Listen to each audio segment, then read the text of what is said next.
जय मसीह आप सभी का। ऐसे समय में है जहाँ पर बदलाव, या फिर मैं ये कह सकता हूँ कि हम ऑलरेडी एक बदलाव में आ चुके हैं। हमें बस ये नया जो समय है, इस नए फेज को हमें सिर्फ एक्सेप्ट करना है।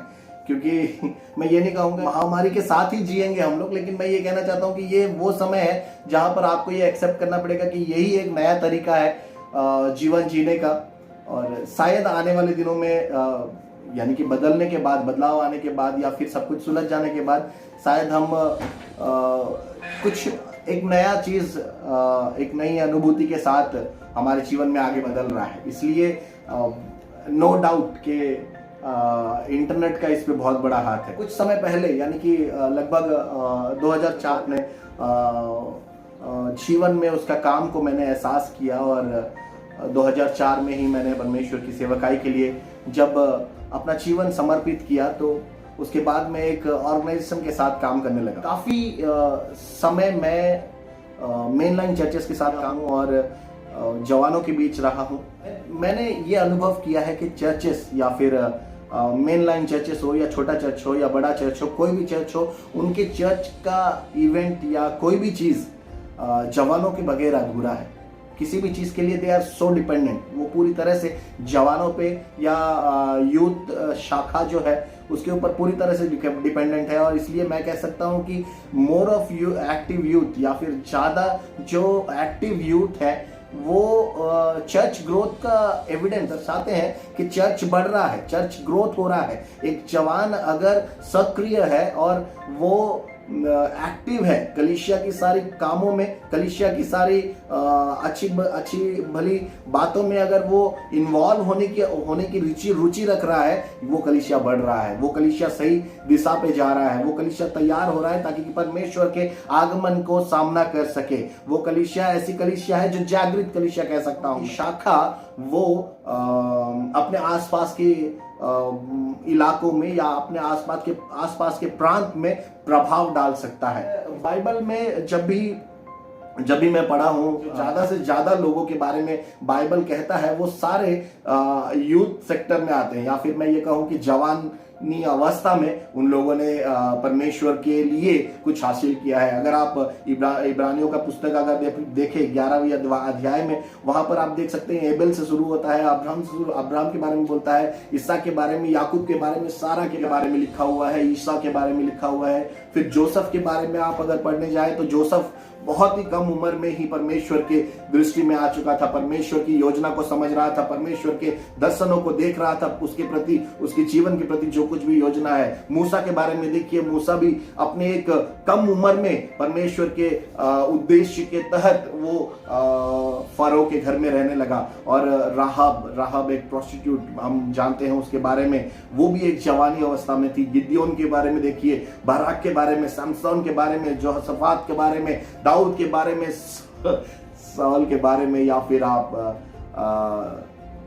सैमुएल के बारे में, ये सारे जवान, इन सब का नाम परमेश्वर ने रिकॉर्ड किया है। परमेश्वर चाहता है कि हम एक बार देखें कि कितना परमेश्वर कंसर्न है जवानों के लिए। आज अगर आप भारत की बात करें तो 65% जो पॉपुलेशन है वो 30 से 35 के उम्र का, इसलिए भारत को यंगिस्तान कहते हैं। अगर आप देखें सिर्फ इब्रानियों की किताब नहीं, लेकिन अगर यहोशुआ के बारे में देखें, कालेब के बारे में देखें, आमोस, दानियल, शद्रक, मेशक, अबेदनीगो, ये 12 चेले यीशु के साथ जो थे, सभी के सभी जवानी अवस्था में। हाँ, मैं मानता हूं कि पतरस जवान नहीं कहलाएगा, लेकिन फिर भी अगर आप देखें इन लोगों को, तो उन लोगों ने भारी मात्रा में परमेश्वर के लिए काम अपनी जवानी अवस्था में किया है। ये रियलाइज कर रहे हैं कि बाइबल कितना स्पष्ट है इन जवानों के प्रति।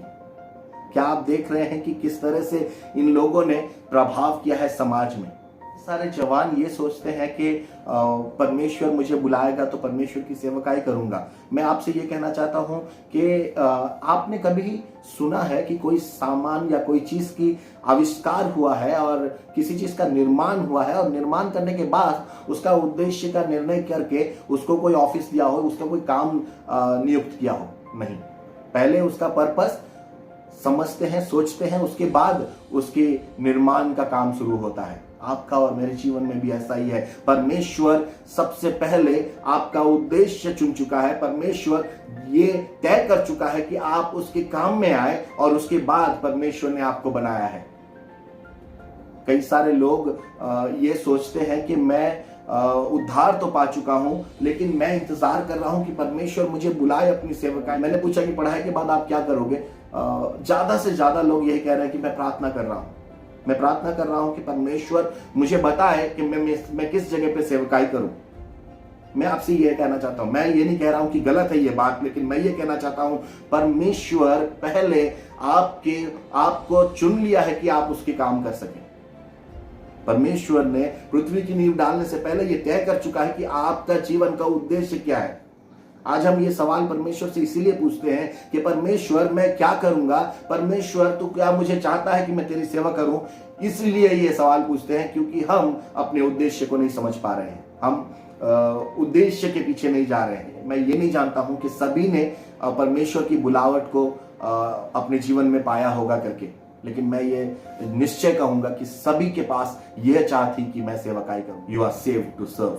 आप इसीलिए आपको उद्धार हुआ है कि आप परमेश्वर की सेवकाई कर सके।